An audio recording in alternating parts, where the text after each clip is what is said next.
are live, ladles and jelly spoons. That's amazing. I sorted everything out and I forgot that my jack in the iPad didn't work. So I've got to plug my phone in. There you go. So welcome to Tim's channel. It was supposed to be on Juliane's channel, but she had not an emergency, but something came up. And she said, Tim, can you take over quick and we'll sort it all out? And I said, yeah, no problem. And then I set everything up and it all went to go in a hat basket. There you go. But this, my friends, is Banter.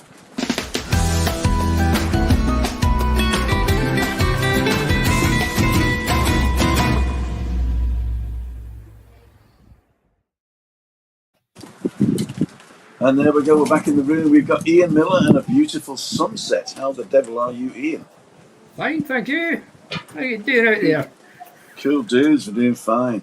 Where am I going to get the? I'm going to get the comments on this one, and I'll get the band on that one. There you go. So, ladies and gentlemen, what we're doing today is I'm doing an impromptu here, and I thought, well, a lot of people have been asking me, what did you do before? And I said I'm an executive, and I sort of lied a little bit. You know, I wasn't an executive, but I was a senior member of staff, but. I'll let you into that. So what I thought is I interview people, and then I thought, well, why don't I ask Ian to do the same to me? So today, Ian, my friend, is going to interview me. I'm going to take the sunset offline for a second. There you go. So it's just me and Ian, or Ian and I, as we say, and I'll be reading the comments as well. I'm just going to say who's on. It's Jeff, it's Craig. Norgetil Spania. The BB's on the channel today. It says it is on this channel. Tonight's show's on Tim's channel. There you go. Everybody's confused, the same as us. Tim on Tuesday, you said Juliane's channel tonight. Silly you, it was at that time. But just the situations have changed, as they say. The situations have changed. I'm going to move that like that and move a little bit further away. There you go. Be really short, says Ian, that's fine. Okay, everybody came on. Ray's on. Hi, Basil, late again. Well, I was on time. In fact, I was 4 minutes early, and then the audio didn't work. The rest, as they say, is history. Roger Channing's on. Good evening, you coming over soon? Jack Bell, Vinnie M, Pete Shell, Denise Pearson, will be meeting tomorrow, Denise. Dominic's on. Hi, Tim, hope you're well. Me and Angela in Calahonda, Spain, and I used to be an executor. There you go. Not an executive, an executor. Michael's on. Hi, Michael. You passed good, so interesting. Tell it all. I think I should. Yes. Hello from windy San Juan, said Richard Walton. Hey, Richard. Welcome back to the island. I've got nobody to walk with this week, so if you fancy a walk, let me know. Or if you're over for a few weeks, then next week, let me know. Any day but Friday. Friday I've got a doctor's appointment in the morning. So any day but Friday. Cheers, everybody. I found this in Mercadona. It's called Doble Malta. And it tastes like a Bock beer from Germany. It's 33 CL and... What? Oh. Don't tell Chris. All right. I'm not saying it just in case she's listening. No comment. No comment.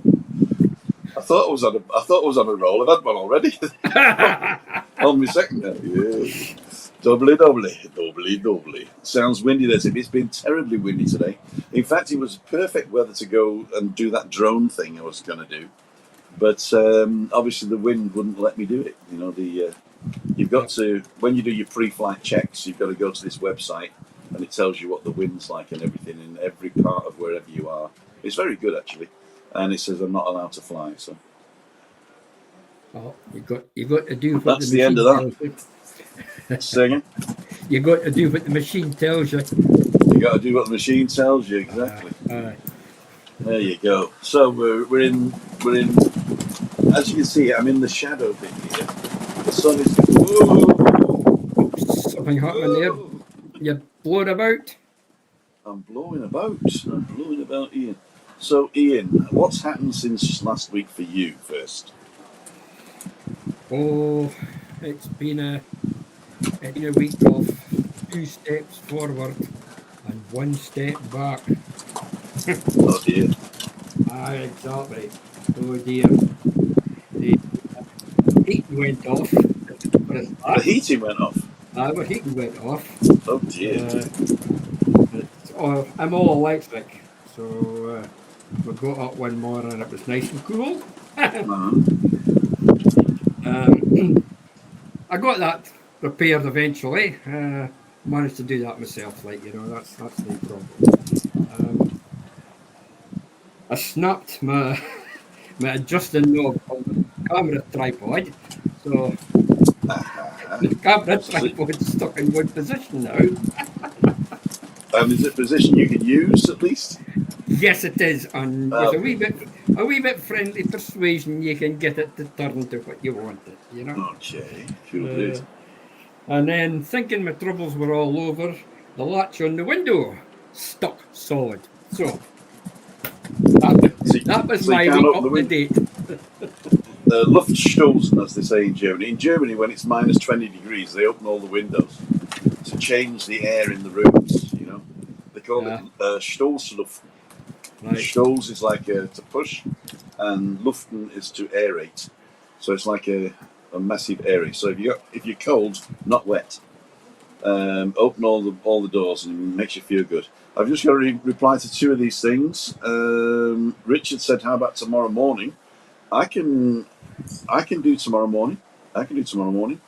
9 o'clock in the square in San Juan, if that's okay. And if anything changes after this, I'll let you know tonight. If anything changes after this, but I think tomorrow's no problem because it's Thursday, isn't it? Yeah, Thursday.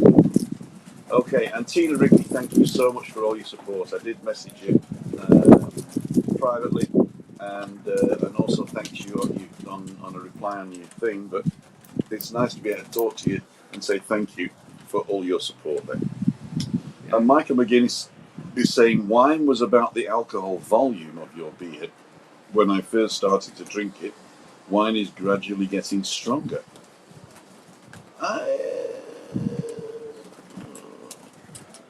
I noticed actually, funnily enough, that when I'm shopping and there's three types of people. There's the type of person that's looking at what does this wine go with. So they're looking at the food thing. And there's some people that are looking at the year and the connoisseurs, the real connoisseurs. But most of the Brits, they're saying, "Have this one, it's 14%. Have this one." So they don't even care where it comes from, how old it is, as long as it's got the most alcohol content.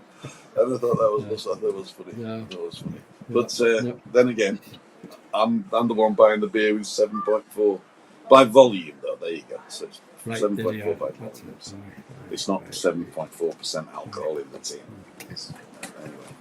So it is now 18:08. You might have noticed that Juliane is not here. She couldn't make it tonight, and it was supposed to be on her channel. It's her week, but she's asked me if I could change. So basically, it's a shift change, isn't it, Ian?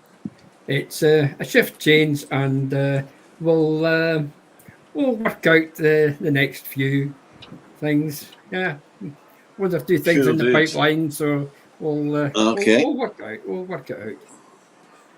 So I'm just going to put the sunset back on. I'll put the Right, sunset in the Eddie. middle. How's that? Right. So you can look at it. Yeah. I just So noticed as well, you're up to 7K as well for your subs. I never Already. actually mention that until I get to 7,100 because it All fluctuates. right. So if I say 7K, then tomorrow morning I'll have 6.9 again. So, but Nah, thank you you'll very not. much for the 7,000th. In fact, they only show me the names of the subscribers if your YouTube channel is set to public subscriptions. So if you've subscribed to the channel but you keep everything sort of tight, then I don't see that you've subscribed as a name. I see that person, that amount of people subscribed, but I can't tell Right. who the 7,000th was. But Right. I do go through once in a while and have a look and thank everybody. Uh, Richard say 9 square. In the square, perfect. Perfect is like perfect without a P, but there you go. And Ray Duffy says, was director with bus company, Tim. Stand at terminal and point this way and that way, and your bus, hand pink wave, hand pink wave. It doesn't. This software doesn't show the emoji, unfortunately. Thanks, Tim. Okay, I wasn't sure because I used to be able to email people back when they got me on the system that you did. And but now it just gives me the option to message. It doesn't give me the option to do that. Daz R is on over in 2 weeks. First time Costa Adeki. Greetings from Warwickshire. Okay, Daz R.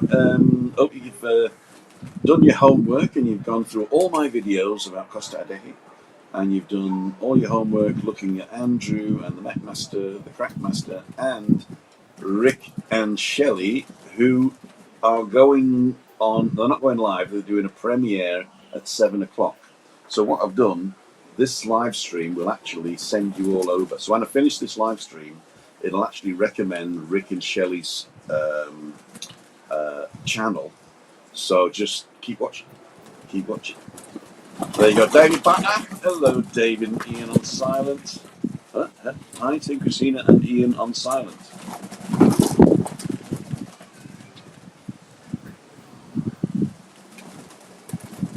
And Rob says he was the managing director of Shitstyles. And Pask C says, hi Tim, finally able to catch a mic. Pask C, thank you so much. Is that how I say it? Pask C. Is the wind getting up? Windy. It is. I hope the sound's not too bad. I've got it's not too bad, but just now and again you're getting the wind coming in. Okay. That's mainly because the wind's coming from the back of the microphone and it's going underneath the thing. But it really is blowing again, as you can see from the still. Yep. The still show. Quite strong there. Dominic has just retired, and you always give brilliant advice. What's the top 1 or 2 things? Hi Tim, I've just retired, and you always give brilliant advice. What's your top 1 or 2 things? My top 1 or 2 things for people who retire is get a job. It doesn't have to be paid work, but it's got to be something that gets you up in the morning and keeps you going. I think the best thing you can do is, I think it was either last week or the week before that, Ian did a good one about retirement on Balcony Banter. So 2 or 3 Balcony Banters ago, go and check that out with Ian. And but I think that's the first thing. The second thing is, and it's just my personal view, is change your life completely. Mm-hmm. Mm-hmm. You know, do a total mind switch and do some. If you can, move house and start a new life, because these days, you know, you're a long time retired. Yeah. You could have another 20, 30 years, you know, and you imagine from when you were like 10 to when you were 40, you know, that was a long time. And if you change house now, or change your, you know, move island, or, you know, do something drastic, then you get another life. Yeah, but one thing I will say, I'll add on to that, is if you're going to change, make sure it's something that you really, really want to do, something that you've got your heart in. It makes life an awful lot easier. That's true. You know, no point of saying, I'm going to change, I'm going to wait to do this. But if you've got a doubt about what you're going to do, then do it. You must be committed to what you want to change to, and how you want to take your life forward. You know, exactly. It makes it simple, and it's an awful lot easier to handle. I find anyway. I mean, I've got something that I like doing, and it keeps me happy. It keeps me motivated all the time. If you like drinking yourself to death. Yeah, I like drinking myself to death. I like hot water. I like hot water. Nothing like it. Ray Duffy, thank you for the super sticker there. There you go. That's it. Yeah, just curiosity killed a cat here, actually. I've been going back on a lot of your old videos, and Have you?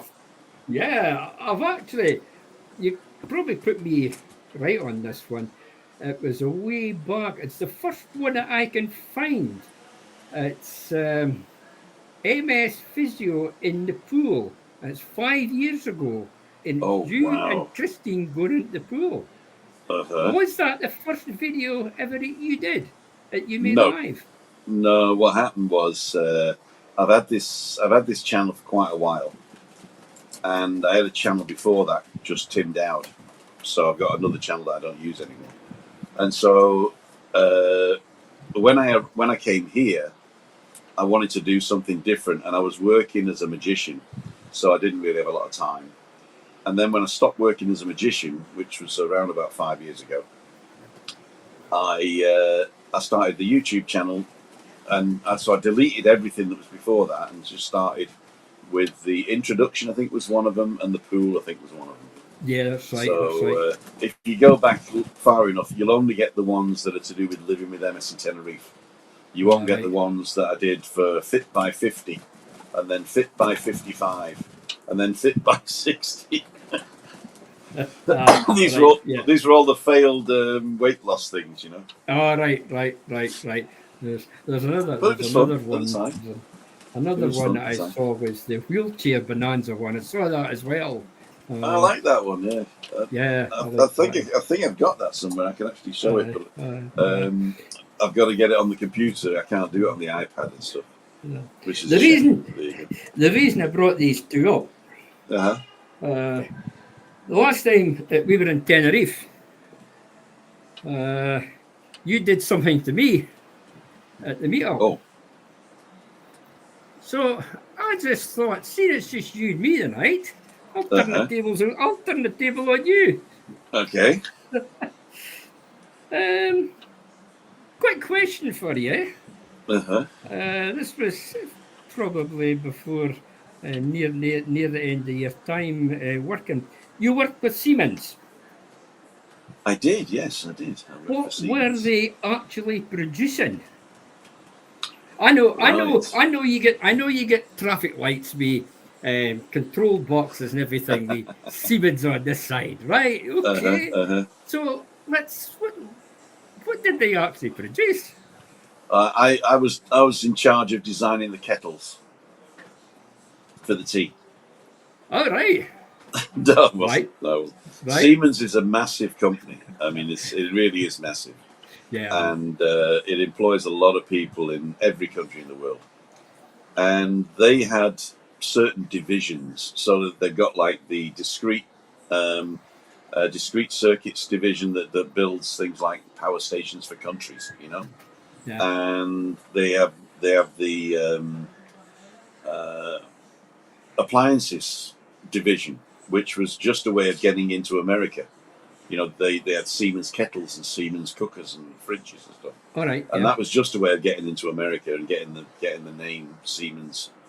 So, but I joined them in 1989 in Germany, and it was Siemens Halbleiter, which is translated to Siemens Semiconductor. And they Right. just built this factory in Regensburg about 4 or 5 years beforehand, and they were developing the first DRAMs, so the computer memory chips. So they were doing DRAM, and it was the first factory in the world to produce a 1 meg memory chip. I know it sounds stupid now, but Yeah. you know, 1 meg of memory then was in 1989 was a lot of memory. You know. What was the famous saying of Bill Gates? Yeah. 640 kilobytes enough for anybody or something like that. Something like that. That's it. I've got to say hi to Webby, boom, and I've got to say, Tim, do you ever watch any of your old videos? I do actually. I download them and show them to you when I got nothing else to say. And Aaron Fraser's got home. He was on the south of England all day. Cheers, Alan. Listening in the car. Oh, he's not home yet. Okay. No, he's just crossed the border into Scotland. Oh well. Oh, just listen. Welcome home, Alan. Yeah. So he's driving. So what have we got to say if he's driving? Watch out! Yeah. Yeah, so I was working for Siemens up until 1999, and they sent me to America in '97. And then in 1999, they said, "Oh, we're going to float the semiconductor business on the stock market." So that meant I wasn't Siemens anymore. So they changed it then to Infineon Technologies, Right. which is still alive today. It's an $11 billion company with 50,000 employees worldwide. Right. Did they? Well, I know they did actually. They built server units because I know with what I was involved in, we Hmm. used to get a lot of server units in with the Siemens stamp on them. Uh-huh. You know, um, that was mainly in the large projects that we did. We did one for Alliance in Leicester, and we had Hmm. our two comms rooms, and they were all cabinets, just rows and rows and rows and rows of cabinets Hmm. with the gear and everything like that, and a lot of the stuff that came in was stamped Siemens, you know, on that. Well, Siemens they did the discretes as well, which was basically it's basically hardware to do with electronics. The semiconductor industry was a totally silicon based division. So Right. our division was only developing stuff on a chip. And we were in the DRAM business in Regensburg, but we also did like things like picture in picture and systems on a chip and stuff like that. And eventually we got to the stage where they were making bespoke chips where you would only create a certain amount for a certain customer. And they were really expensive. Right, They were right, really right. expensive. Yeah, got you. So somebody's asking for a 473 bus. Yep, 473 gets here from Los Cristianos or from Los Gigantes.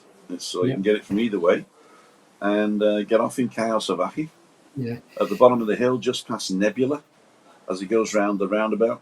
Left, get off there and then walk downhill to the beach and have a walk around. Here on Friday, I'm out and about on Freaky Friday, so if you come in the afternoon, 5:55, you'll probably find me out somewhere in a yeah. bar There's for a change. someone asking there. Den diddy dem. Would it be right to say that you did a lot of hospital equipment, for example, scanners and things like that? I think Siemens did go to that, but that was more into this discrete. So, as I said, it's on the division I was in, it was totally silicon based. So we didn't create any hardware at all, apart from the chip.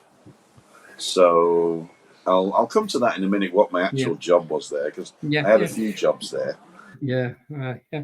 When To when start off you today with the when you actually started, did you obviously you go through a training program? Was it like an apprenticeship or something like that? And like, what was your first job? my first job. My apprenticeship has been. I left school at 15.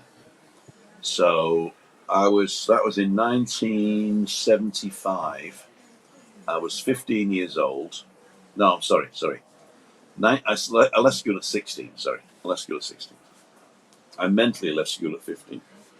But in 1976, I was 16, and I was in the secondary school in Bury called the Wellington, which doesn't exist anymore. It went to a college, and now it's a block of flats, I think. But I don't know. But it doesn't exist anymore. At the end of Parliament Street, if you know, it's in between Market Street and Parliament Street. That big plot of land there was the Wellington Secondary Modern School, and I went there, and then I was so intelligent I didn't have to listen to the teachers. All the lessons bored me because I could get things like that. I was really so intelligent. That's why I ended up at secondary school and not grammar school. You see, because I didn't listen to Right, them telling me what I needed to do for the 11 plus for them. So right. 1977, I got a job in a garage pumping petrol. I thought I'll be a millionaire soon, Rodney. And then I was selling bespoke suits in a Welsh. I moved to Wales after that. I've forgotten one job. I was a stock control clerk for Scaffer Yarns in Jericho in Bury. So I was This is funny actually because I was what they would call now a manufacturing execution system.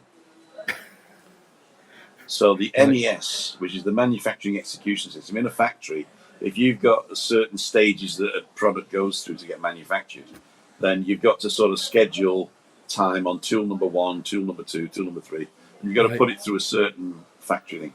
And I was doing that, and it was basically just number punching. So it was a yarn mill. So we get the raw yarn in, and I'd have to count how many bales came in of what product. It was either Y-wax, Y-wax is Axminster, yellow, white, Axminster, Y-wax. Yep. Or if it was totally man-made or whatever, nylon or whatever. And so I'd jump on the bales in the warehouse and count them all, and that would be my intake. And then I'd schedule, based on what they needed to produce, I'd schedule all the machines, you see. So I'll put that amount of kilos in here and that amount. And I'd have this thing on the wall with all the machines at the top and all the processes at the bottom, and I'd move little cards along. That was fun. I did that for 6 months. And then my mum and dad moved to Wales and said, you can come if you like. So I went down to Wales and got a job with, what was it called? It was a tool manufacturer called CK Tools, or Ceka, C-E-K-A. I think you might have seen them. Yeah. They also did the Abbas lock, the ABUS, Abbas padlocks. Mm-hmm. German company up in Wuppertal.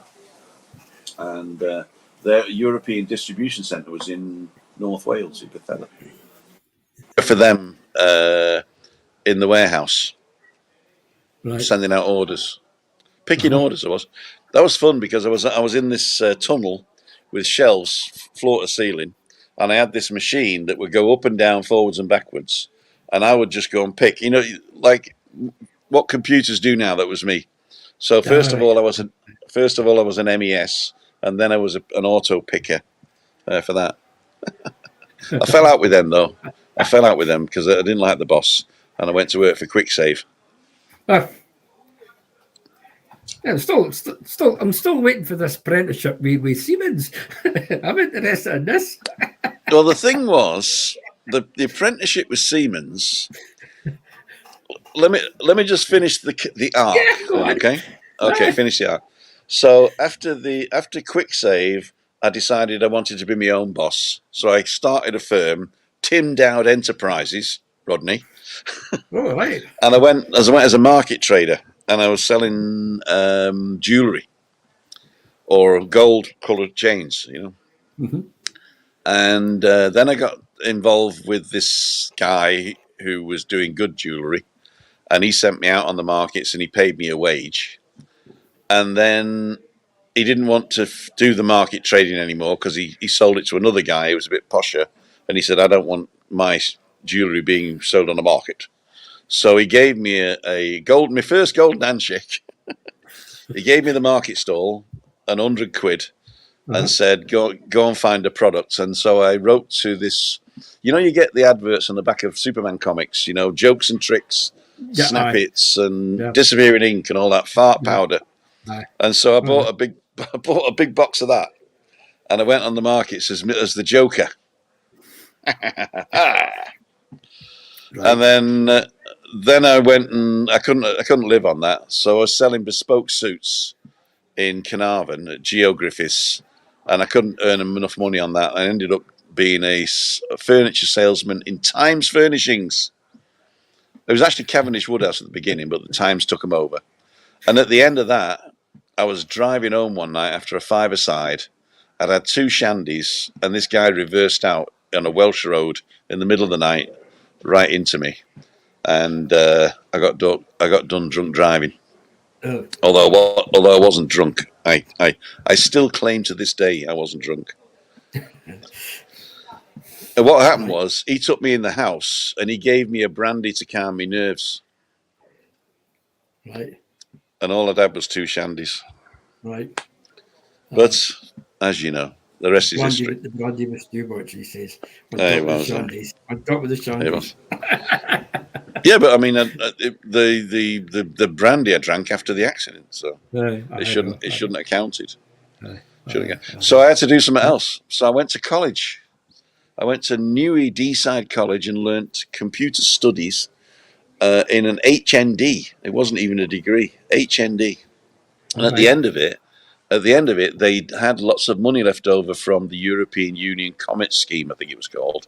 It was a little bit like Erasmus, but for people who'd finished college, called Comet.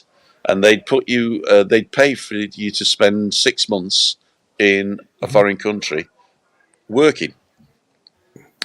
And so I chose Bavaria and I chose Siemens.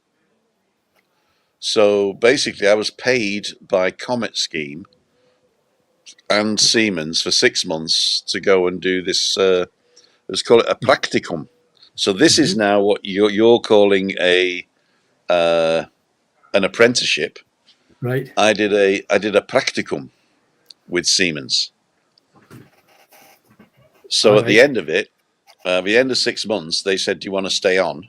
Because one of the guys I was working with, he was working shifts in the computer center, and he was a computer operator. And in them days, a computer operator was the guy that changed the paper out in the printer.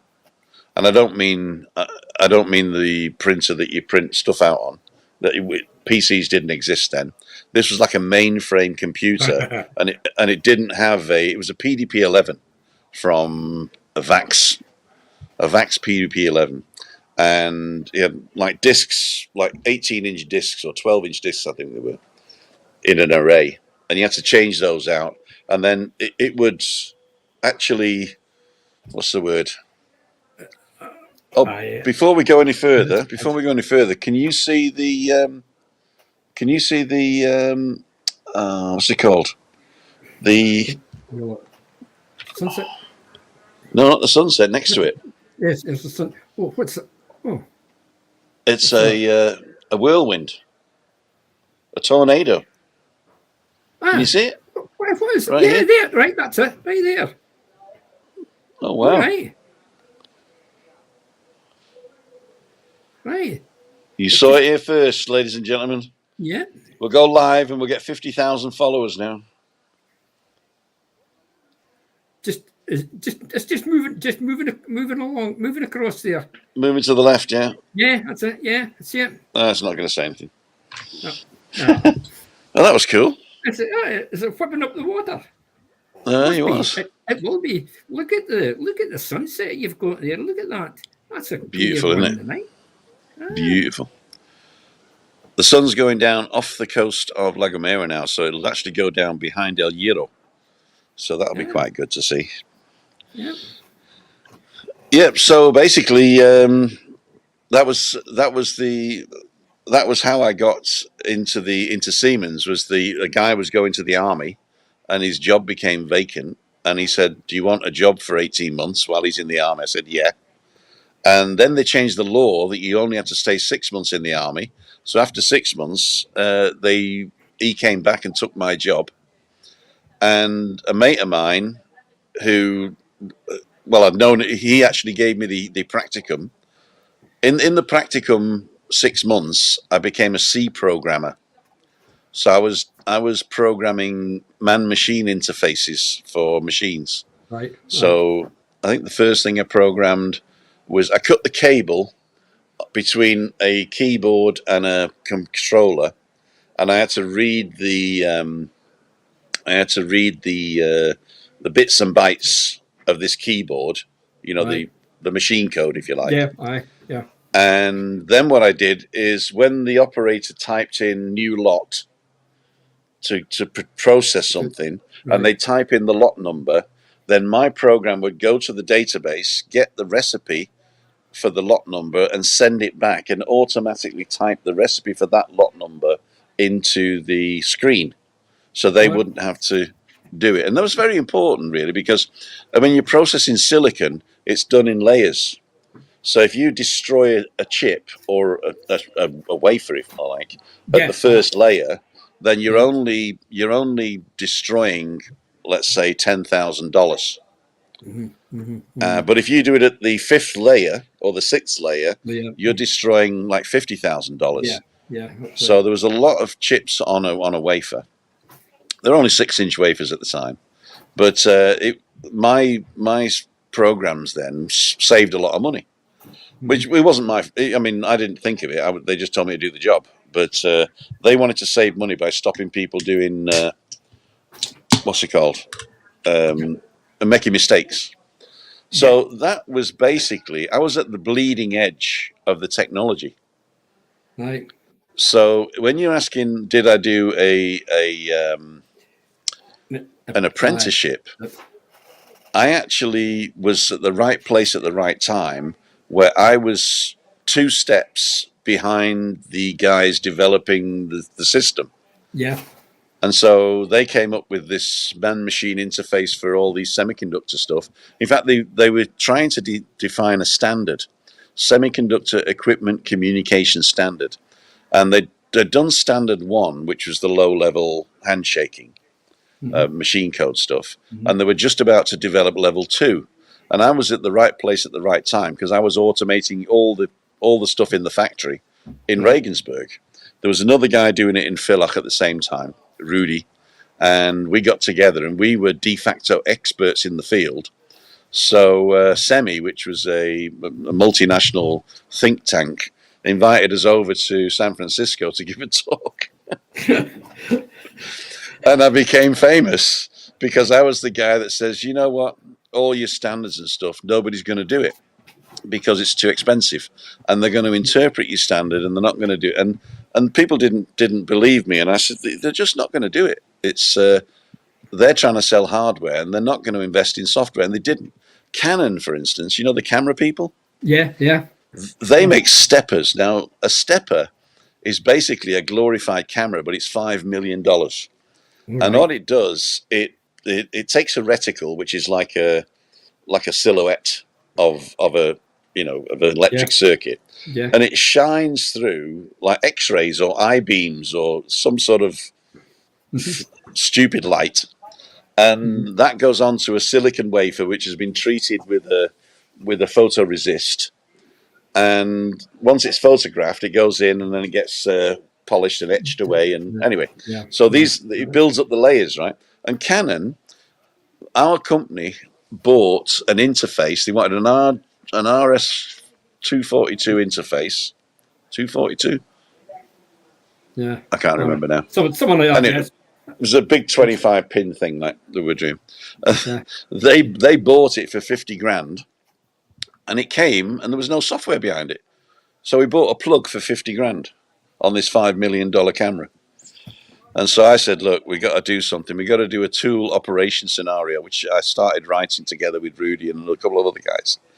And eventually we told the manufacturers of the machines that were creating the microchips what we wanted for automation stuff.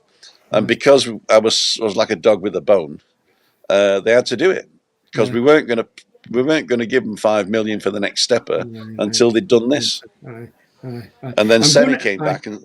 I'm going to interrupt you there. The sun has just hit the water behind you in the sunset. I was watching it coming down, and it's just this minute hit the water. The sun? The sun. The sun is actually just above the cloud. On the clouds on the right and left, the sun is actually still above that. It's still above it. I can see it. It's just looking at it from where I am. It's just like the shadow has actually just touched the water. It has. Aye. Oh, that's cool. It's good. It's just going to go behind the cloud for a second, and then it's going to come out again. It's got another like 15 or 20 minutes to go. I think sundown tonight is 1850. Aye. We're not getting them at night. We're getting them in the morning. This last few mornings, it's been bright red sky every morning. You know.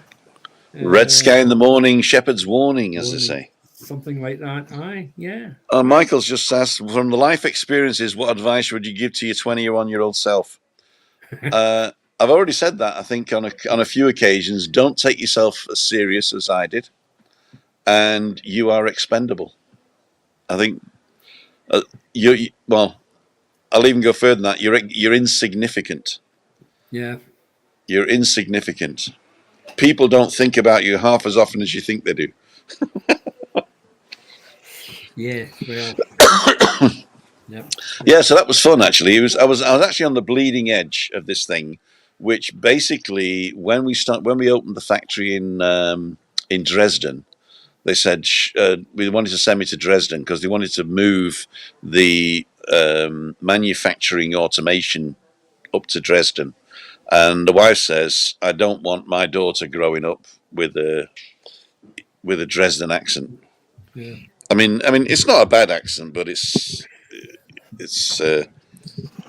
if you're it's like being a Londoner and then growing up, your kid grows up with a Geordie accent or something like that. It's just totally different. It's totally different. Yeah. So it's not a bad accent. It's just really broad, totally not the same.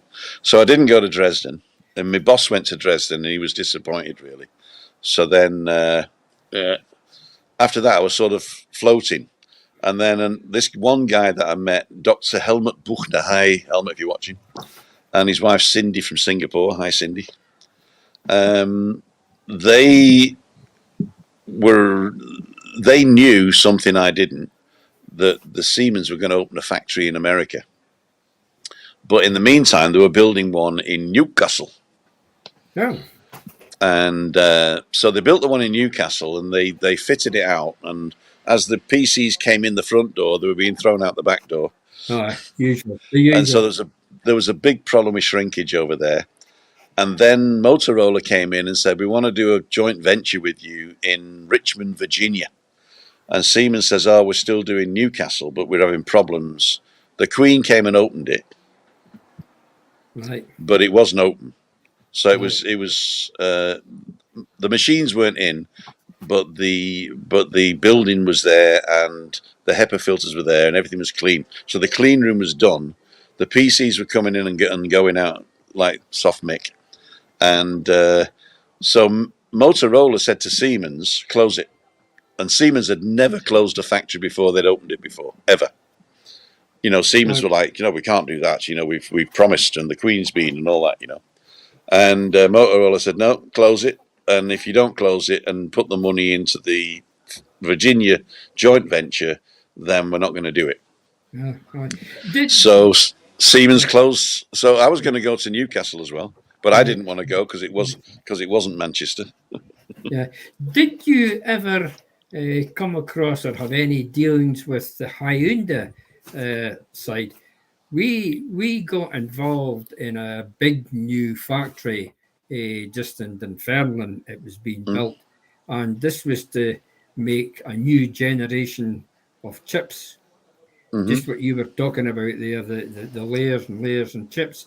It got to the stage that they had the clean room ready, and the next week that we came in, the factory was closed. Who was that? Who was building that? Hyundai. Hyundai, the car manufacturer.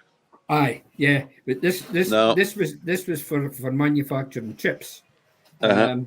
Everything was in its place. The machinery was coming in every day, and the clean room and that had just been sealed. And then the next thing we heard, the factory was no longer going to open. And that was it. I just wondered if that was nothing to do with us, but it was probably a similar thing. It was probably a similar reason. It was just you mentioned round about the 80s. Yeah. Yeah. This was 95. Was the Newcastle one. Right. Yeah. So 89 I started. So it must have been between 93 and 95, the Newcastle one. And then Richmond opened. Well, they didn't open, but I got the job in 97. Right. Yeah. Just just curious. It's I think No, Hyundai Thompson was another one, the French company. They were doing it. Motorola was doing it. Motorola, that's right. They Yeah. came in. They came in. They came in to take over the building, but they didn't last long. It never ever came to fruit at all. Like you know. Yeah. So semiconductor, Silicon Hills never happened. It never happened there. Like No. it's we've got an Ali Betty said all the talk of chips is making me hungry. Is Anne back from the dentist? I don't know. I've never seen that there on Oh there. no, she's got an abscess. Yeah. Oh no. Tell her not to fart because it'll just go Honda. Because you know the saying, don't you? An abscess makes the fart go Honda. Honda. Aye. That's right. We're not doing dad jokes tonight. We're not doing No. dad jokes tonight. We'll save them for the next time. Yeah. Oh, Marie's on the island as well. Hi, Marie. Photos from today's trip on the community page on YouTube later. All right. So Maria's on Marie's on the island. Life experience. We did that one. Okay, I was just going back on to see if I've missed something on the thing. I'm just having a wee look at them there. Yeah, so basically what I did before coming to Tenerife is I actually made my name at this semiconductor equipment communications thing. And then I went to America to build the factory. Well, I didn't build the factory, but the factory was being built. And they wanted to start first silicon with connected telemetry. So connected machines, measurement machines. Right. And that was never done before, ever. Yeah. And Reynolds Metals, which is like Alcan foil, it's Right. like the American version of Alcan. Yeah. They had a factory in Richmond that had closed down, and a lot of engineers were out of work. And so we took a load of those engineers, about 5 or 6 of these engineers, and we got a couple of other people from Motorola coming up. And they said, "What do we do?" And I said, "Well, we're going to automate this factory. We're going to automate the factory." And they said, "Okay, we can do that. What do I need to do?" So I said, "Well, here's the standard semiconductor equipment communication standard. This half of the book is data collection, and this half of the book is control. Door Right. open, door close, start, stop, spin, whatever." And so I portioned it out and said, "Right, let's do. We'll build a simulation that simulates data being sent from a machine." Mm-hmm. In line with the standard, and we'll build a side where we're controlling the machine with standard comments, start, stop, Yeah. up, down, open door, close door, and stuff like that. And so I built the middle bit, and they were talking to it all, and it was quite fun. And then, so we had a simulation built in SexSim Pro, which was a PC-based software that used a language called Tickle, tool control language. You wrote the stuff in Tickle, and it interpreted it. So it wasn't a compiled computer language, Right. so you could actually change stuff and then run it immediately. It was quite fun. And so we were basically glorified hackers at the time. Right. Aye. Yeah. Just we having a drink there. Can I say welcome, Dane Duffus from Aberdeen. Nice to see you in the chat, Dane. Thanks for your emails. Hey, Dane, I've got your emails as well. You're out in the garden with your dad, and I enjoy those. If I don't reply immediately, don't worry. I will reply eventually. But that's the best way to get hold of me. But it's nice to see you in the chat, Dane. Very good. Yeah, very good. Very good. Thank you. Yeah, so basically I wrote this thing, and then what we did is we sent the engineers all over the world to the manufacturers of machines, and they plugged the simulator into the machine to see if it was standard interface, and none of them were, obviously. So my engineers, they came back with a discrepancy report, and the discrepancy report was what's the difference between the standard and what the machine actually does. And then we either told them to fix it or we worked around it. Right. depending on how much the thing was. Yeah. But that was a really good, because the buyers had a lever. If you're not TOS compliant, tool operation scenario compliant, we get 20% off, and if you're not Yeah. TOS 2 compliant, Right. then we get 40% off. So Yeah.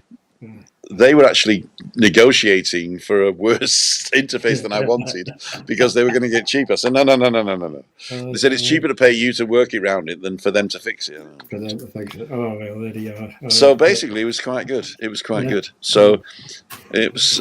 I made my name there, Right. and the thing was, people couldn't understand what my engineers were saying. Then the sales guys couldn't understand it. Then the people who were using the machines couldn't understand each other.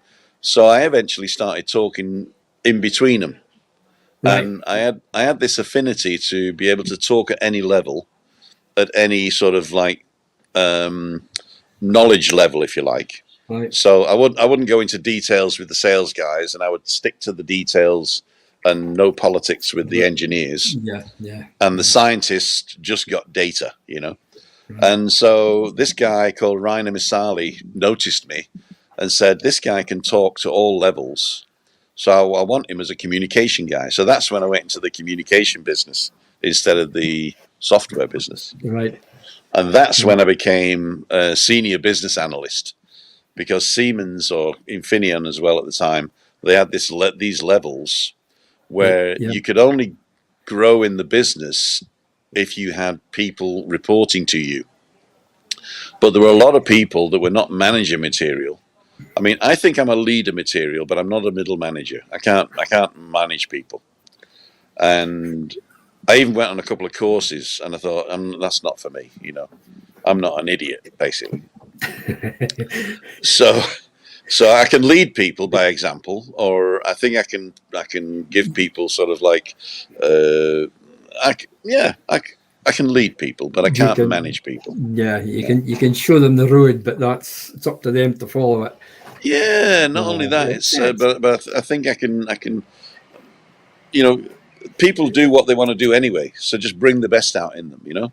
Whereas a manager has to tell them what to do, when to do, how to do it, you know. Yeah. And if you're Yeah. a micromanager, you got to tell them the little bits, you know. And that That's wasn't right. for me. That's So right. they invented this career path called individual contributor.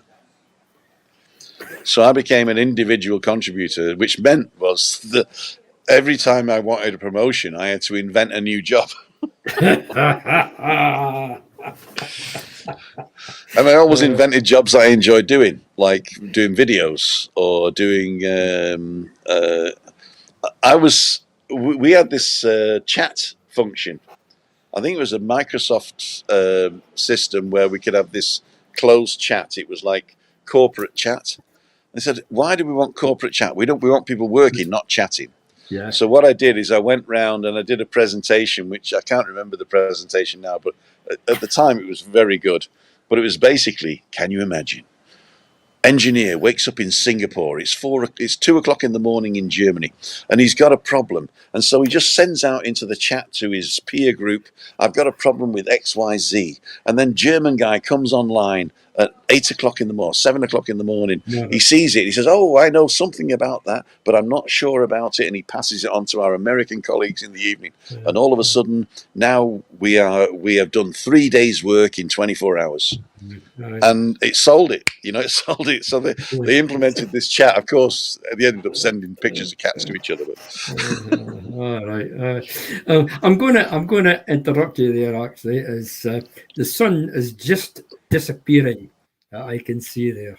oh yes, That's been good tonight. you will actually see the sun in a minute coming out between the top cloud and the middle cloud. Right. And but I think we might miss it because we've got to finish, because Rick and Shelley are going to be on at 7 o'clock. And if we don't finish before 7 o'clock, it won't redirect them. Yeah. Right. That's no problem. That's no problem at all.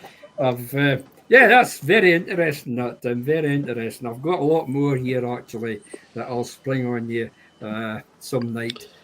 We've got content for another 10 episodes, Ian. Yeah. Where's Christine? You know, she excused herself. Oh. She says, if you're going to talk about yourself, I've heard it all before. Tell everybody I love them. I'm going to watch TV. So she's watching TV. I'll save Christine for the next episode then. Okay. We've done a couple with Chris, but she's quite happy to answer questions. Questions.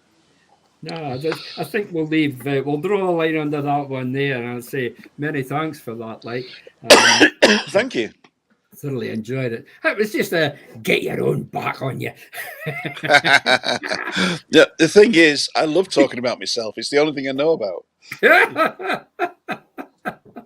Well, that's something like myself. Actually, when you get going, it's something that you've, if you've been in your sort of your lifespan, and you've enjoyed what you've done. Yes, it's quite easy to go into it, and I think I'm like yourself. I can go into the nuts, bolts, and washers of it as well. Definitely. You know? So, do you have a thought of the day that you could say off the top of your head? No, off the top of my head, but I've got 3 wee comments here. It's from my gratitude journaling. Okay. It's a daily practice which brings true happiness. It's questions. What are you thankful for today? What strength are you thankful for? What do you love about your best friend? What everyday object are you grateful for? What vacation memory brings you the most joy? Over to you. Well, my strength is 7.4. The best thing about my best friend is his fantastic Dundee Scottish accent. And I can't remember the rest. Oh, I'm on vacation. I'm on a permanent vacation. You're on a permanent vacation. I'm on a permanent vacation. Yeah. Right, I'm gonna have to finish it, Ian. Yeah. Now you're on 57, so. Ladies and gentlemen, I'd like to thank Ian for coming in today and grilling me and listening to all my twaddle. I'd like to thank you guys for coming in and listening to all my twaddle. I think twaddles are what we need in life sometimes. Don't forget, go over to Rick and Shelley's channel and watch their premiere. It's not a live, I don't think, but it's a premiere. So you can chat to them in the chat. And this will actually automatically send you over there when I press the end button. So, ladies and gentlemen, this is Tim and Ian and the Sunset for Living with MS in Tenerife. Balcony Banter saying goodbye.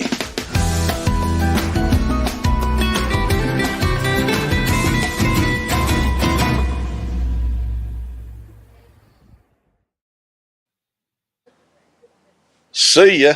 Would wanna be ya. Bye.